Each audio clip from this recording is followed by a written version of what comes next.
Muy buenas tardes o muy buenas noches para todos aquellos que están conectados. Deseo primero expresar mi agradecimiento a la Sociedad Venezolana de Geólogos por haberme invitado al ciclo de geoconferencias mensual, donde tengo la oportunidad de presentar la importancia del control de calidad de las muestras, llamado también en sus siglas en inglés QA/QC, en la exploración minera. Les muestro todo mi agradecimiento a aquellos que están escuchando esta charla y mi objetivo principal, aunque el tema es muy amplio, es explicarles el porqué del estricto control de calidad de las muestras y que lo que está tratando de hacer es proteger al inversionista. Antes de comenzar, deseo decirles que he utilizado numerosas ilustraciones propias y tomadas de Google, imágenes Aster BNI, Internet, trabajo de diferentes autores, con el único objetivo de apoyar la presentación. Estos recursos se utilizan sin menoscabo de los derechos del autor o los autores, que están debidamente referenciados y serán utilizados estrictamente para fines académicos y de divulgación del conocimiento, sin que la presentadora perciba retribución alguna. Vamos a comenzar por ver cuáles son las etapas de un proyecto minero. El primero vamos a hablar de que estamos en prospección, exploración, evaluación del proyecto, desarrollo y construcción, producción o explotación y cierre. En esta charla vamos a estar entre prospección y exploración y vamos a tocar en algún momento la pequeña parte de evaluación del proyecto. Debemos explicar también que estando en estas dos primeras fases, que es prospección y exploración, es cuando más inversión se va a necesitar por un largo periodo de tiempo y también se conjuga que la incertidumbre va a ser muy alta. Por esto es que estas empresas mineras pequeñas son de alto riesgo, pues necesitan grandes inversiones, largo periodo de tiempo en una total incertidumbre. Las mineras menores, o llamadas en inglés Junior Mining Companies, son pequeñas empresas mineras que por lo general se encuentran en las fases más tempranas de prospección o exploración. Esto tiene una gran diferencia con la industria petrolera. En la industria petrolera normalmente vamos a ver que las empresas van a tener exploración y producción.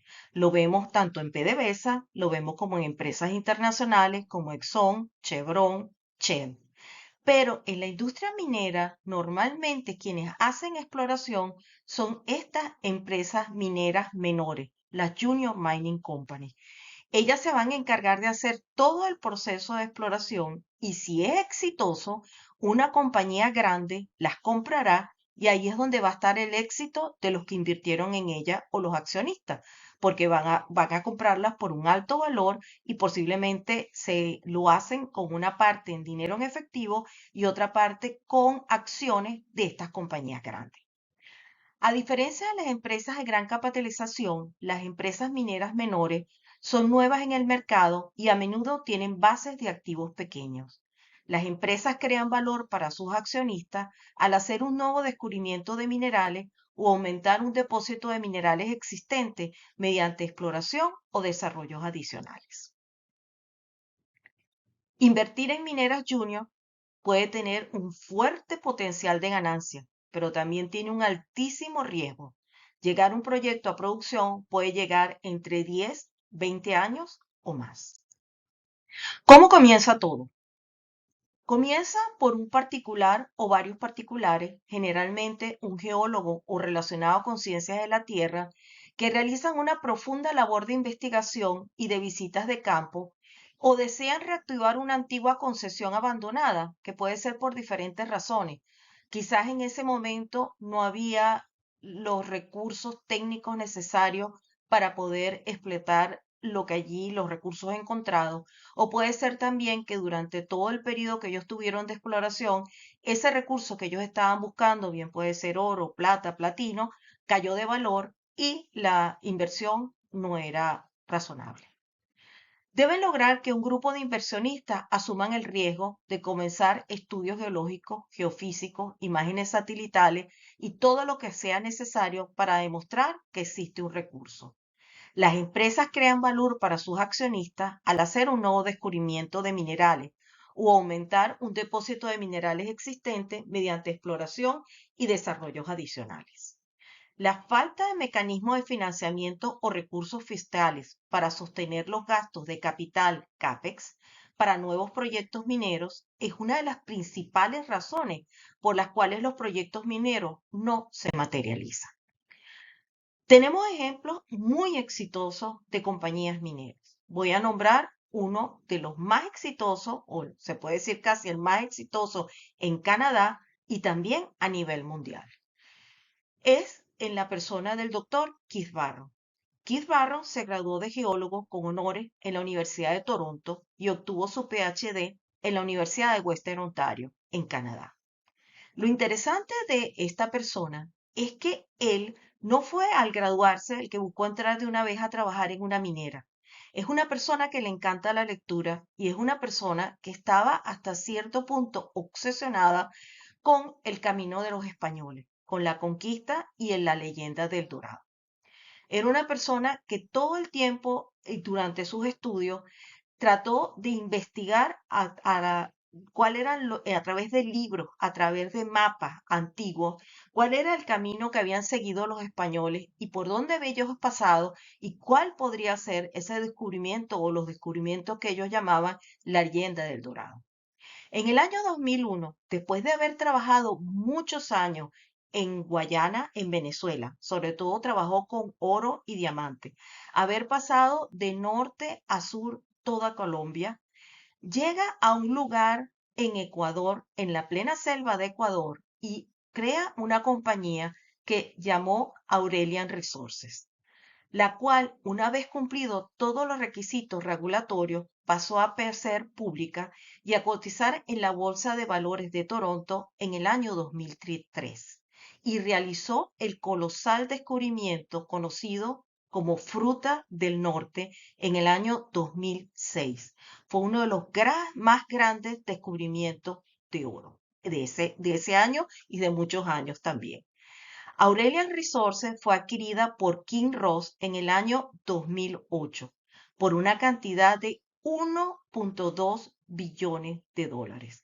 Eso hizo que Keith Barron tuviera unas enormes ganancias, así como todas las personas que habían invertido en su compañía.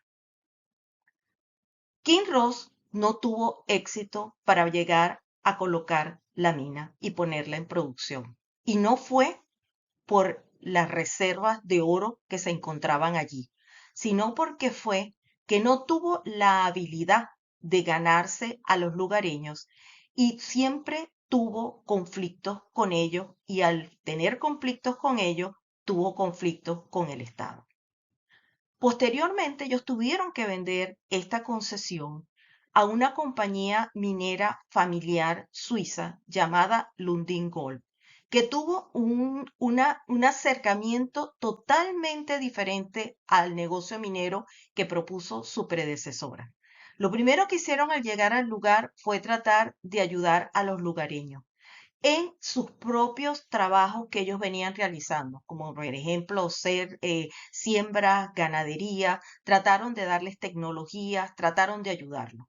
A la misma comunidad la involucraron dentro de las labores que ellos debían hacer, cada uno en diferentes lugares. Había gente que estaba graduada en universidades en el Ecuador, a los cuales le dieron trabajo y los entrenaron geólogos suizos que trabajaban con ellos.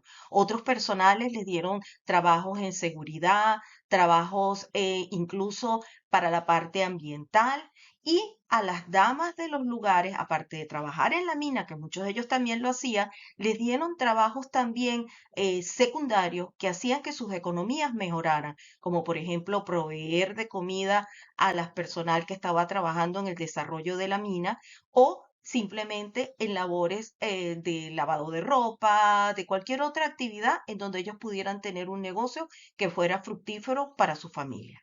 Hoy en día, esta compañía familiar Lundin ha logrado desarrollar una de las minas de oro más grandes del mundo que tiene unas normas y prácticas de industria mineral responsable y que es un ejemplo a nivel mundial de cómo se pueden hacer las cosas bien en minería. Sin embargo, también podemos decir que el doctor Keith Barron, luego de este gran descubrimiento, no ha cesado en su búsqueda. Continúa trabajando hoy en día con mapas antiguos españoles y creó otra compañía llamada Aurania Resources, que actualmente sigue buscando descubrimientos en las selvas del Ecuador. Pero así como tenemos un caso súper exitoso, también tenemos el gran fraude de oro que comenzó simplemente con las virutas de oro de un anillo de matrimonio. Esta compañía llamada BRIX. Esta compañía canadiense también fue creada por un señor llamado Miquel de Guzmán. Este señor comenzó a tener una concesión. Esta era una compañía pequeña que se conocen con el nombre de Penny Company, porque son compañías que valen menos de $1. Pero su fortuna cambió en el año 93, cuando aconsejados por un geólogo, George Feldorf, famoso por haber descubierto una mina de oro en Papúa Nueva Guinea, decidió comprar unas tierras en plena jungla de Borneo, en Indonesia, cerca del río Pusan. Este geólogo, buscador de oro de la vieja escuela, nacido en Holanda pero criado en Canadá, llegaría a ser el vicepresidente de Brex X. Aseguraba haber encontrado metal en estas tierras, oro, a pesar de que otras grandes mineras jamás lo habían encontrado. Sus afirmaciones se basaban en las muestras obtenidas por Michel de Guzmán, también geólogo y buscador de oro. Las primeras estimaciones hablaban de 136.000 libras de oro en una mina que para una cifra en el año 95 era de 2 millones de dólares y para el año 1997 era de 5 millones de libras. El descubrimiento atrajo el interés de Wall Street y en una conferencia con el inversionista de JP Morgan, principal asesor financiero de la compañía, Feldhoff sugirió que podría haber hasta 13 millones de libras bajo las tierras compradas en Borneo por BRIX, con un valor estimado de mercado de 70.000 millones de dólares. El mayor depósito de oro del mundo. La reacción de la Moxa fue la esperada. La compra pasó de cotizar de 30 centavos de dólares, eso era lo que valía la acción en la compañía para ese momento, a $250, valor del mercado que se acercaba a los 6.000 millones de dólares. El hoy desaparecido Lehman Brothers no dudó en calificar la mina en Indonesia como el descubrimiento de oro del siglo en diciembre de 1996. El problema es que no había nada de oro, como descubrió Freeman, en cuanto realizó sus primeras exploraciones en marzo de 1997. De Guzmán había estado falsificando las muestras desde el principio. Primero lo empezó a hacer con virutas de su propio anillo de boda. Luego comenzó a añadir otros virutas de oro para aumentar cada vez que se hacían los exámenes. Wall Street compró el descubrimiento y no solo ello, grandes inversores institucionales. En Canadá, el Fondo de Pensiones de los Profesores de Ontario y las cajas de ahorros nacionales entraron porque BRIX era el orgullo de Canadá. El escándalo estalló rápidamente. El oro no existía. Aquello fue una catástrofe no tan solo en Canadá, sino en Canadá y el mundo. Implicó suicidio. ¿Por qué suicidio? Porque mucha gente perdió dinero. Había gente que vendían sus casas, sus carros, sus propiedades por invertir en esta compañía. Y la acción cayó en bancarrota, valor cero. Muchas preguntas, pocas respuestas. Lo único claro es que el fraude, se sustituyó con unas virutas rascadas de un anillo de boda y en la fiebre de oro todos apoyaron a esta compañía. Todos los periódicos, todas las revistas internacionales, si quieren leer algo de ello, reportan la gran estafa de esta compañía. Y si tienen curiosidad, vean una película realizada en 2015 por Matthew McConaughey y donde actúa nuestro gran actor venezolano, Edgar Ramírez. La película es llamada Gol. Y siendo una película de Hollywood, se acerca bastante a lo que fue este gran escándalo. Para Canadá fue un bochorno. Era el país directamente afectado por el escándalo e inmediatamente tomó dos medidas. Primero, creó el llamado Instrumento Nacional NI 43101 para asegurar estrictas medidas para proteger a los inversionistas en el futuro.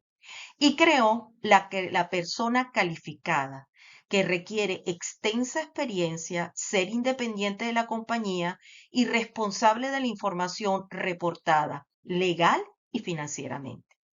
Actualmente el mundo entero utiliza un reporte similar. Tienen nombres diferentes para cada país, pero lo que trata al fin es de minimizar nuevos fraudes.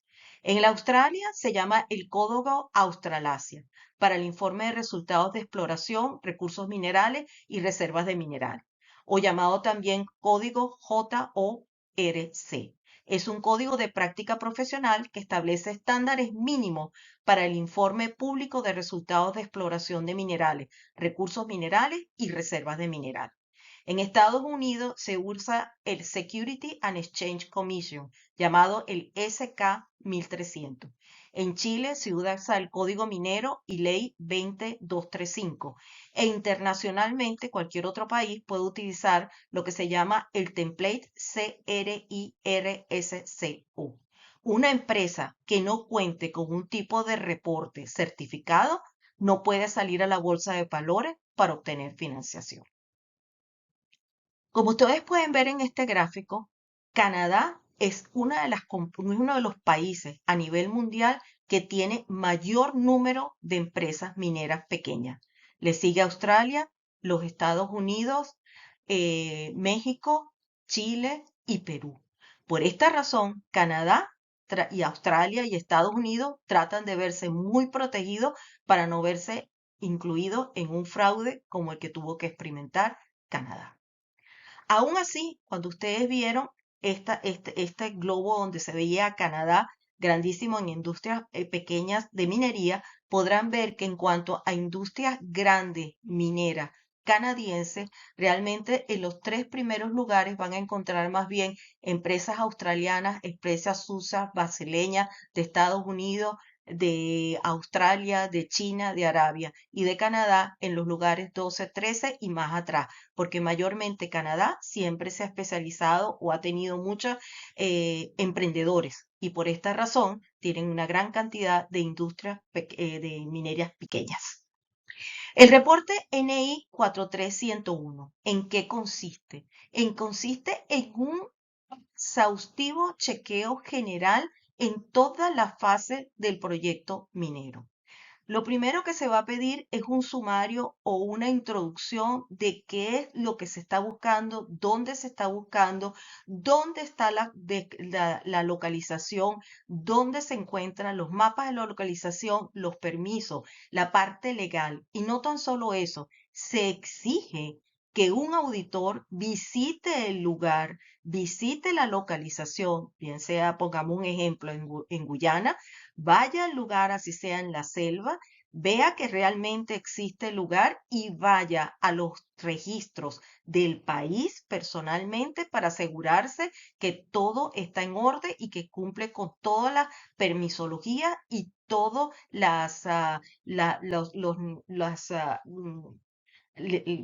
los depósitos legales necesarios para cumplir con que esa concesión es legal. Luego, a medida que va avanzando el proyecto, van a pedir más y más depósitos. Este instrumento nacional 4301 puede ser presentado al comienzo del desarrollo de la compañía, luego uno más avanzado cuando ya se va haciendo más muestras de superficie, se van haciendo más cálculos de recursos, luego se puede presentar otro cuando ya haya pasado la fase de perforación y así sucesivamente. Y todo el tiempo se tiene que ir cumpliendo con él en las diferentes fases del proyecto. ¿Cuáles son los principales pedidos o lo principal que debe cumplir un instrumento nacional NI 43101 y cualquier otro, sea en Australia con el nombre que tenga? Tiene que tener una persona calificada, tiene que cumplir con los mejores estándares y las mejores prácticas y tiene que presentar un reporte técnico firmado por una persona calificada o una compañía calificada. Tiene que ser profesional y tiene que demostrar que todo está en orden y correcto. ¿Qué es una persona calificada? Una persona calificada, aparte de ser una persona técnicamente capaz, Tiene que ser una persona íntegra, honesta, competente y con una persona que tenga experiencia en el área. Esta persona calificada se juega su integridad porque está firmando algo que va directamente a la bolsa de valores y al país en donde se está reportando esta compañía. Se habla de las 3 E cuando se habla de una persona calificada. ¿Cuáles son esas 3 E? Educación, ética y experiencia. Educación normalmente son personas que tienen un doctorado. Ética son personas que están inscritas en una asociación profesional, bien sea en el país de origen o internacionalmente. Y luego experiencia, porque al menos deben tener mínimo 5 años de experiencia. Normalmente son personas con 20 o más años de experiencia. Como pueden ver, esto lo hacen ¿por qué? Porque este es un ciclo más o menos de lo que es una etapa de un proyecto minero. Un proyecto minero en prospección, 1 a 3 años, muchas veces mucho más. Y en exploración y desarrollo, 2 a 5 años, a veces mucho más. Como dije al comienzo, un proyecto entre prospección y exploración muchas veces puede estar entre 10, 20 años o más. Prospección o exploración en su base generativa. La exploración es la etapa donde la prospección es la etapa donde se busca el mineral, el recurso, aprovechable en una zona determinada basándose en mapas, interpretación de imágenes satelitales, recopilación de bibliografía, referencias en el área de estudio, salidas de campo, muestreo, geofísica, geoquímica y cualquier otra herramienta de carácter regional que nos sirva para los principales objetivos prospectivos para pasar a la siguiente fase, que es la fase de exploración.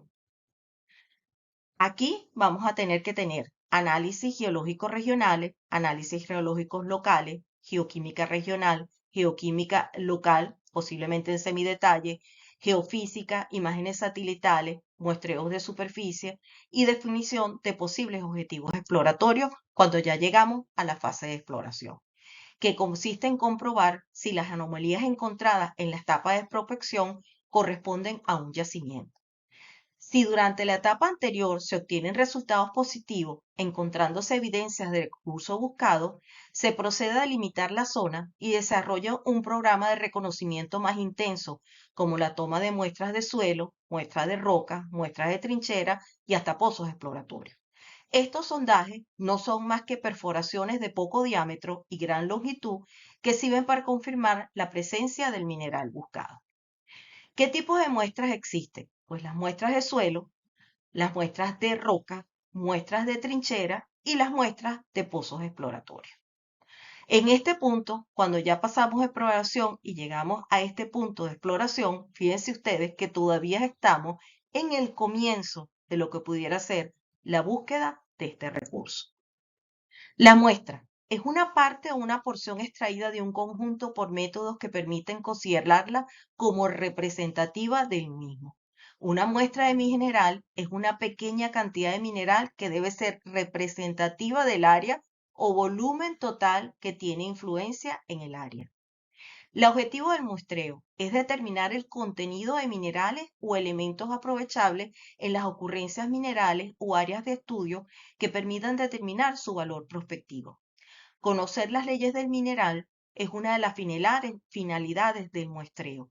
Calcular las reservas del mineral posteriormente, planificar la explotación, controlar la eficiencia de planes metalúrgicos, conocer el valor de los minerales o productos refinados y hacer pruebas metalúrgicas y estudios metalogénicos y ensayos químicos. En las etapas de un proyecto minero es importante conocer que desde la exploración hasta el cierre de la mina, casi todas las decisiones que se toman están basadas en valores obtenidos de material de muestreo.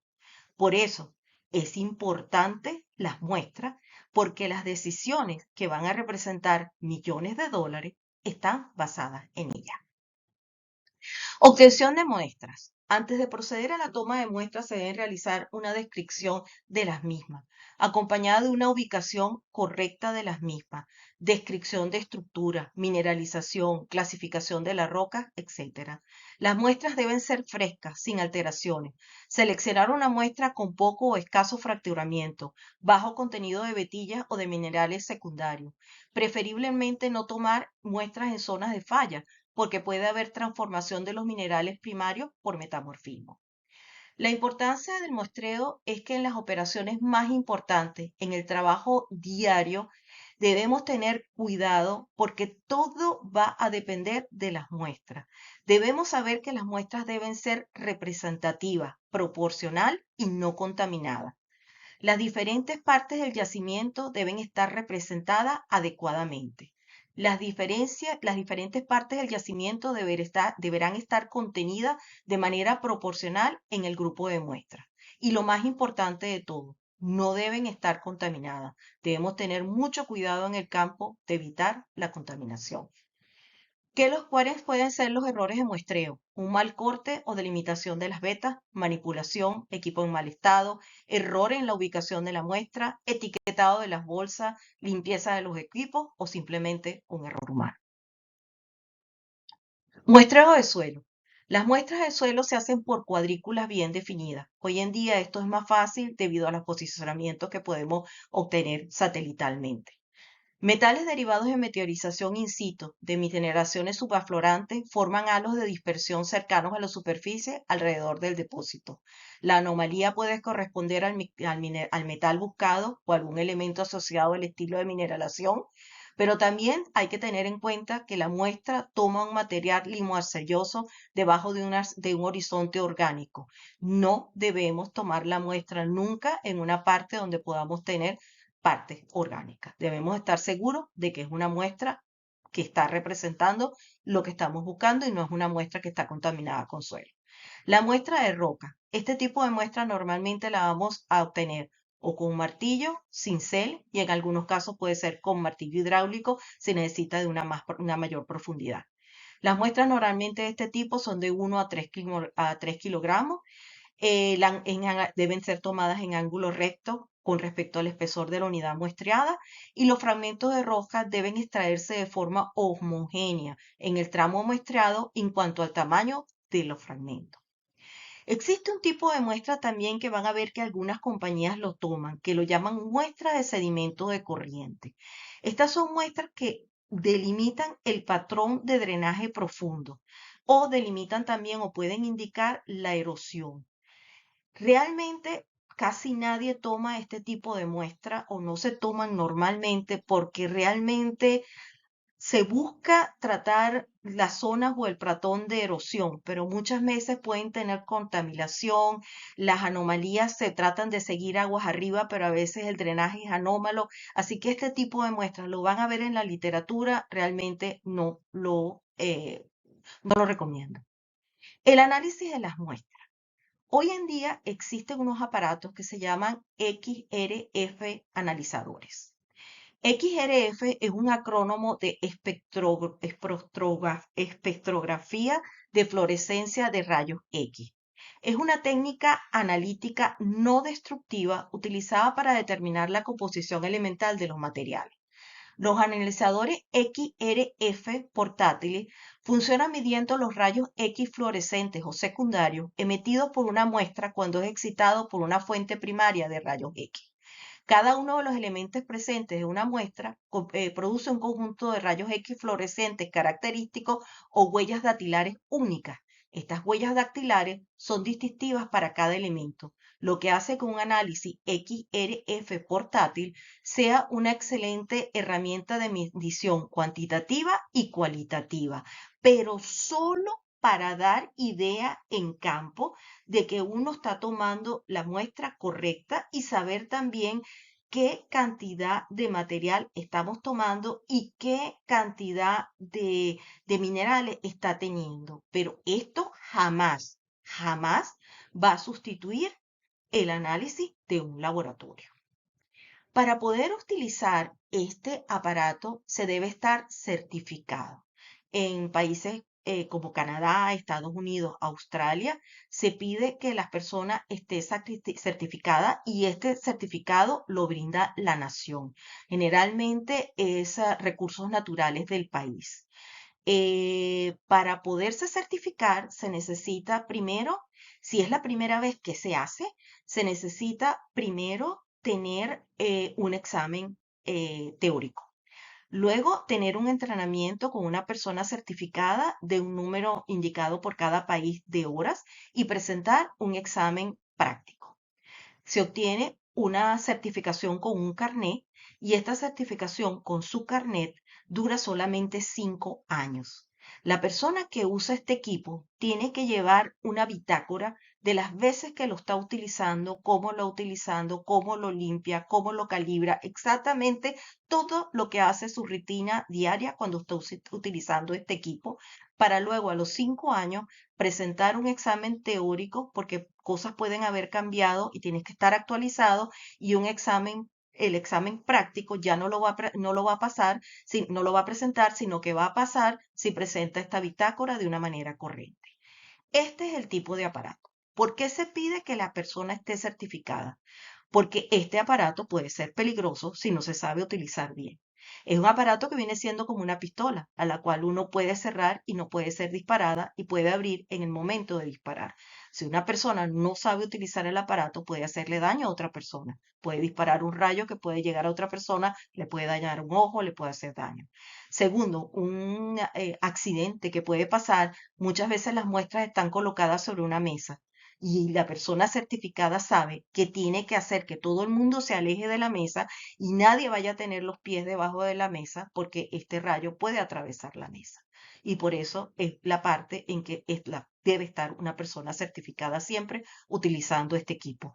Por otra parte, por las mediciones que se realizan, este equipo tiene que ser realizado, calibrado cada cierto número de muestras y antes de ser guardado para ser utilizado al día siguiente, debe ser totalmente debe estar completamente limpio y debe estar calibrado tanto en la noche como en la mañana cuando se va a volver a utilizar. Como les dije anteriormente, el análisis bioquímico por laboratorio certificado es el verdadero certificado que va a decir lo que tienen nuestras muestras. La preparación de las muestras es esencial para producir una submuestra representativa y homogénea a partir de la materia prima original que hemos tomado en campo. Cada laboratorio ofrece métodos y paquetes que incluyen secado, trituración, división, pulverización, cribado y otros procedimientos. Los protocolos especializados de preparación de muestras se pueden personalizar para adaptar a los requisitos de cualquier proyecto. Normalmente el tipo de análisis más utilizado es absorción de multiácidos, digestión de agua regia, que se analiza mediante espectrometría de emisión atómica con plasma acoplado inductivamente. Generación de objetivos de exploración, identificación de anomalías y valores atípicos. El proceso se realiza en equipo, donde cada especialista va a aportar información. Con respecto a los resultados de la muestra, se realizan análisis e interpretación de datos geoquímicos de exploración. En el pasado se usaba EDA.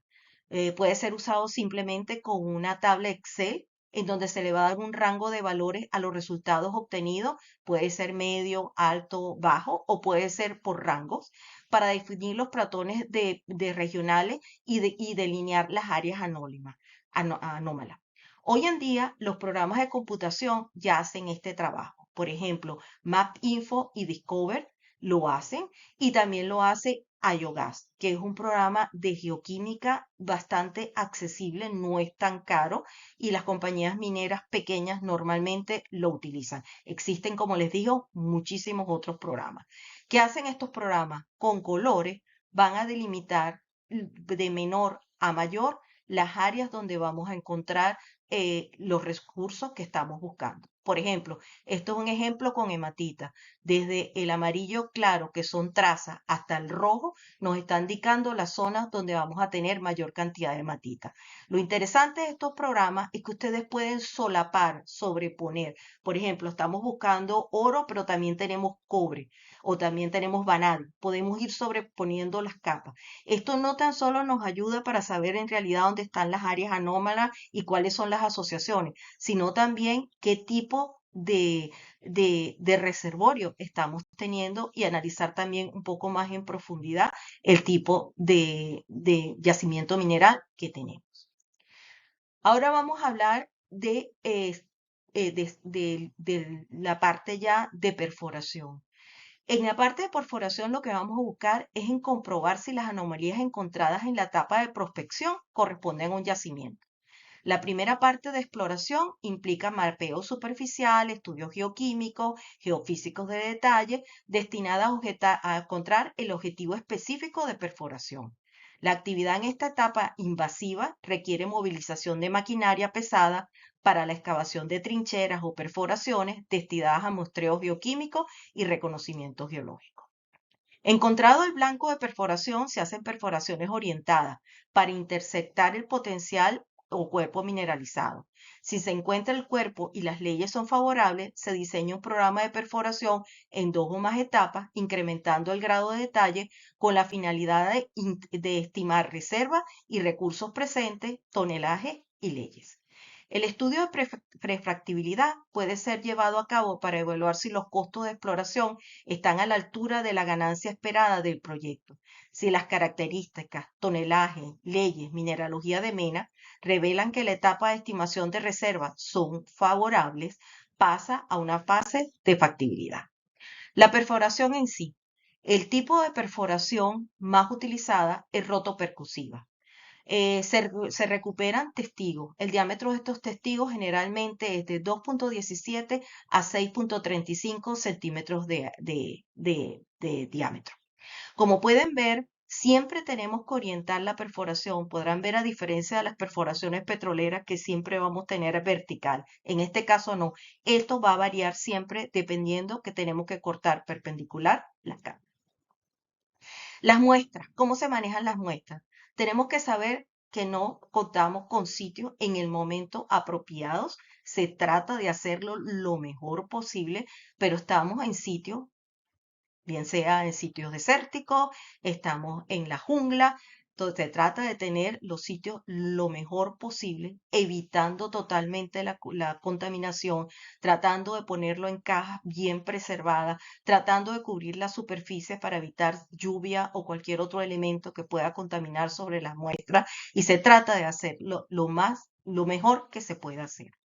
Durante la perforación se tiene que estar todo el tiempo llevando todo este tipo de identificación o todo este tipo de data o bitácora de la perforación. Ubicación, coordenadas, altitud, ángulo de la perforación, comienzo del sondeo, final del sondeo, método de perforación, condiciones que se tuvieron, ritmo del trabajo, problemas ocurridos, cambios. Todo esto tiene que estar documentado, perfectamente documentado para cuando venga la parte de la revisión del proyecto. ¿Qué es el control de calidad de las muestras?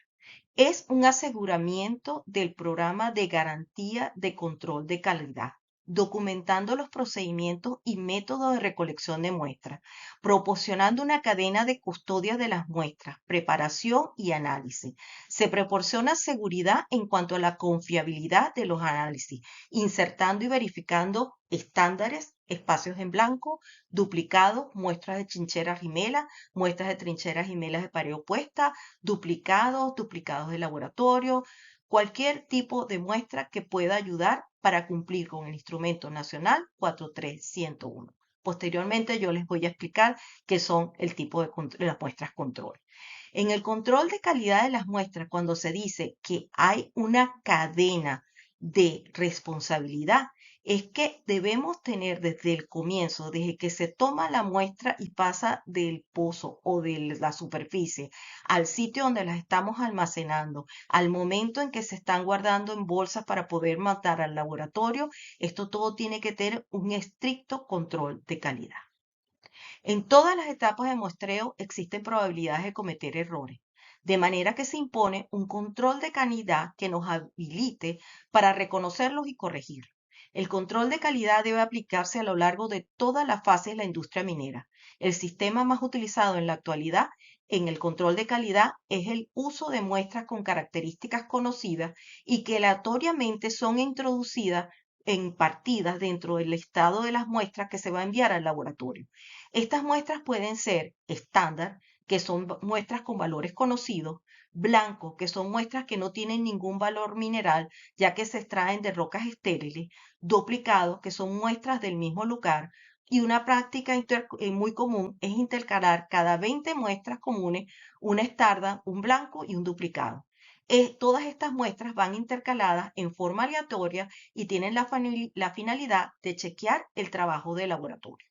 Cada compañía va a determinar cuándo vamos a tener las muestras de chequeo. Hay compañías, como lo digo aquí, que es lo más común, que lo hacen cada 20 muestras. Normalmente, si queremos pasar un buen chequeo, lo hacemos cada 10.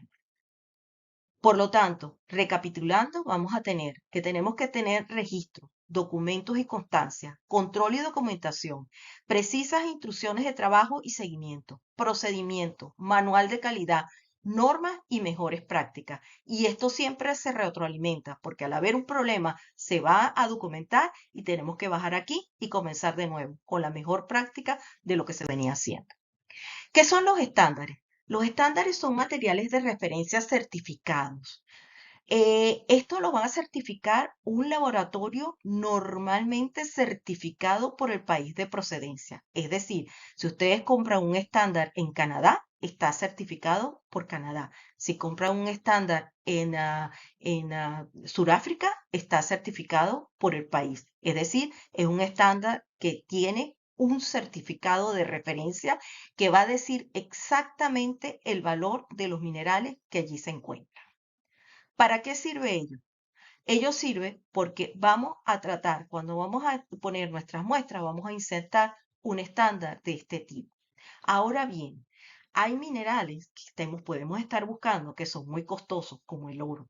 En ese caso, se van a comprar estándares de alto grado, medio grado y bajo grado, porque el estándar de alto grado va a ser muy costoso. Lo vamos a insertar cada 20 o 30 muestras, mientras que los estándares de bajo grado los podemos insertar más seguido o podemos seguir una rutina, como los he dicho anteriormente, cada 10 muestras, donde vamos a insertar cada 10 muestras un estándar de alto grado, en las otras siguientes 10 muestras uno de grado medio y en las siguientes 10 muestras uno de grado bajo.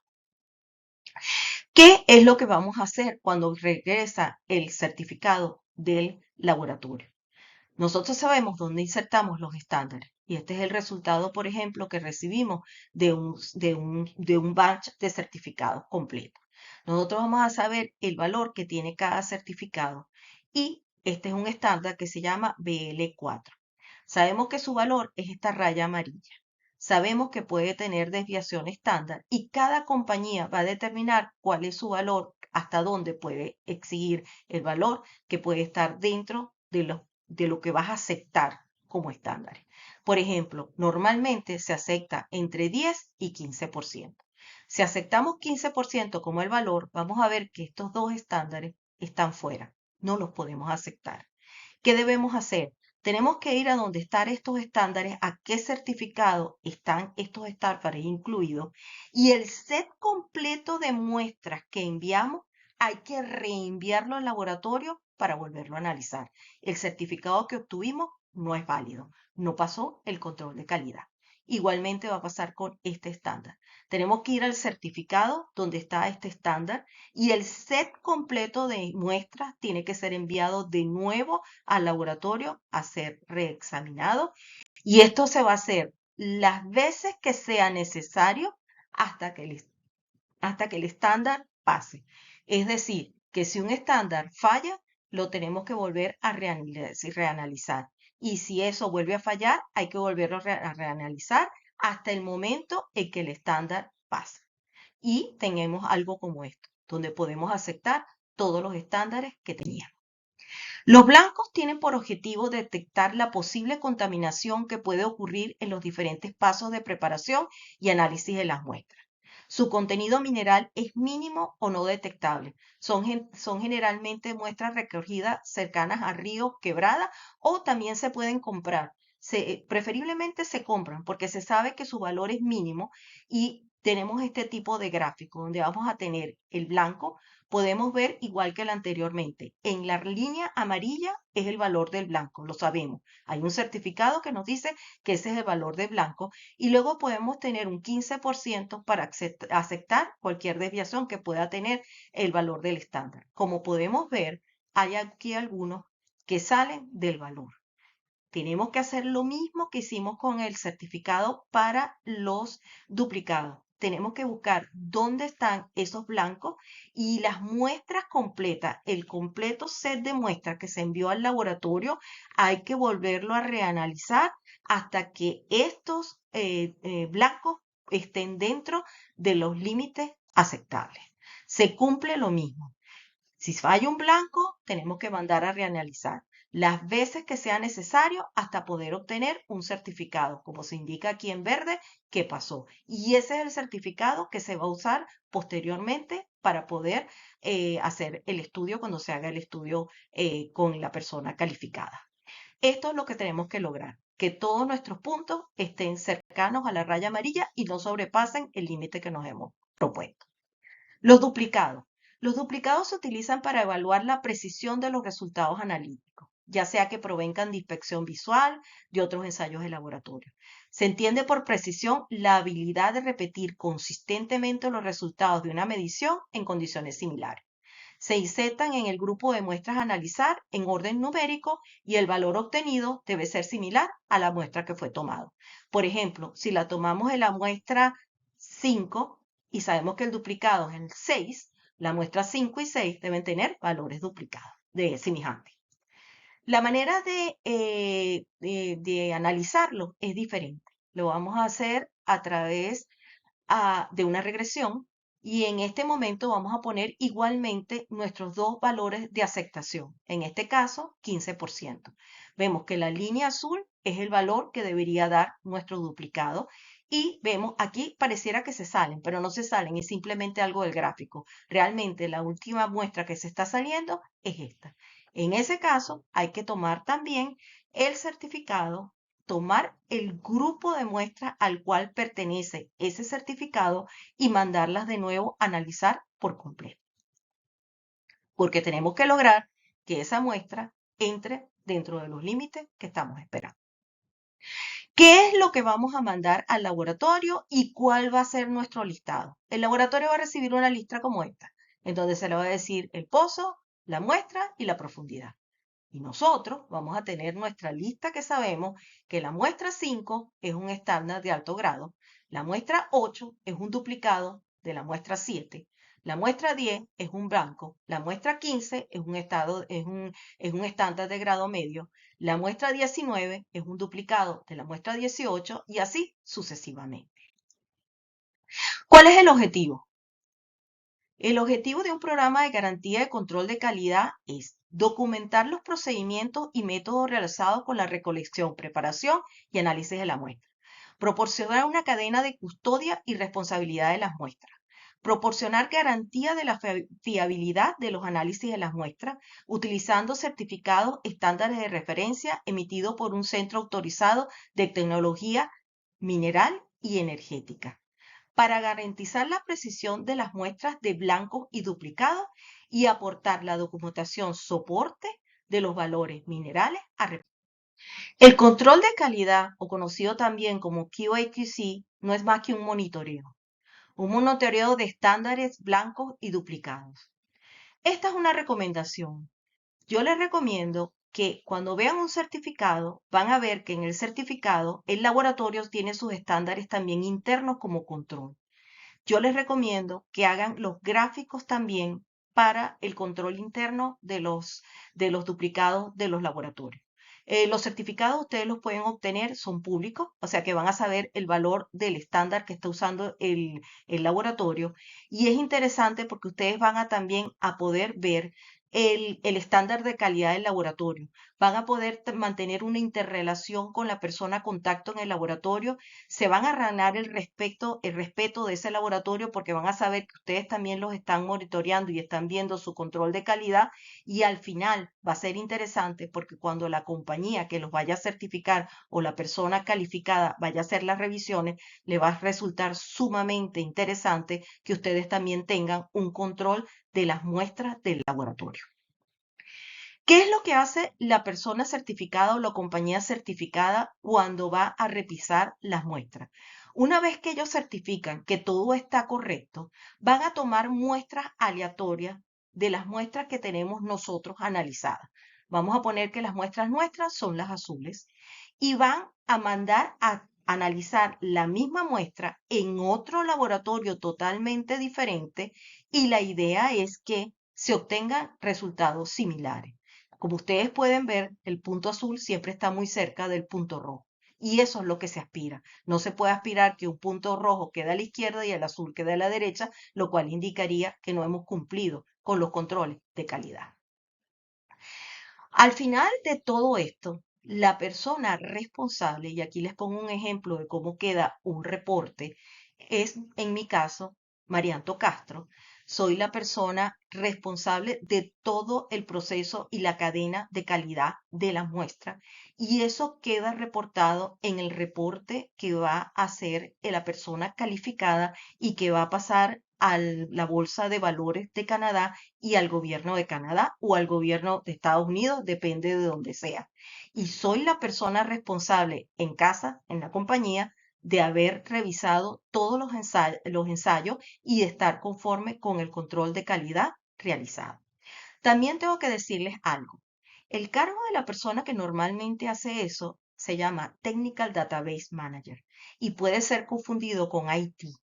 Pero en minería, el Technical Database Manager es la persona encargada de la base de datos técnica de la compañía, de tener documentado toda la perforación, todo lo que se haga en la compañía, el control de calidad y todo lo que conlleve a la finalización de poder llevar a cabo un exitoso revisión de las muestras y obtener. Esta lámina les da una idea de lo ya que hemos avanzado en el proyecto. Tenemos las muestras de superficie y tenemos ya los pozos perforados. En blanco vamos a tener la traza del pozo. En color amarillo vamos a tener oro hasta 0.25 gramos. Lo vamos a tener reportado tanto en las muestras de superficie como en la traza de los pozos perforados. Y luego el oro con más de 0.25, que lo vamos a tener en rojo, tanto en las muestras de superficie como en las muestras perforadas. En este punto ya van a haber programas de computación y personal especializado que va a hacer ya los cálculos de recursos y ya también podrían comenzarse a hacer los cálculos de reserva, a ser necesario. Para llegar a la conclusión o recapitulando con todo lo que hemos dicho, este es el proceso que hemos seguido.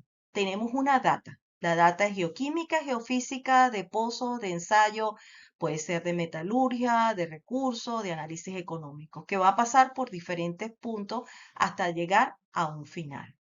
Este final tiene que pasar por toda la revisión que se va a realizar.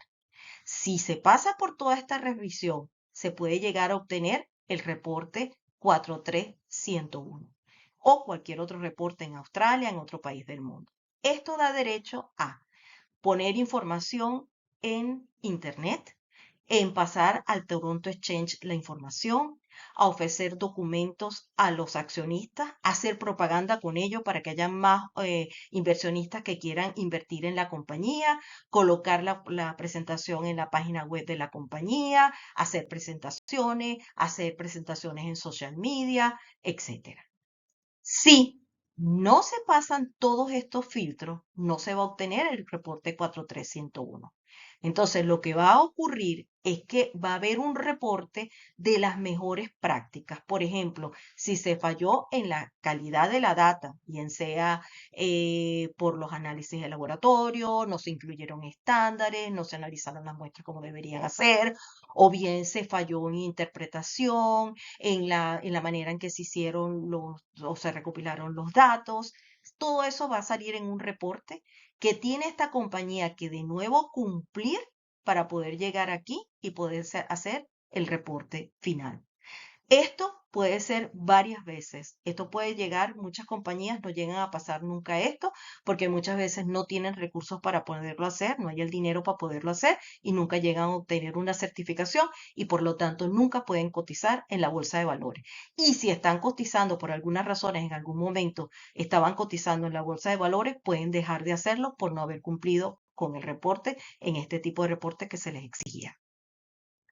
La calidad del reporte 43101. Toda la información escrita de naturaleza científica o técnica relacionada con un proyecto minero debe especificar si una persona es calificada, verificó todos los datos en la base de dicha información, incluyendo el muestreo, los análisis y las pruebas, describir el programa de aseguramiento de calidad y las medidas de control de calidad, describir la naturaleza y las limitaciones de la verificación y explicar cualquier deficiencia encontrada en la verificación.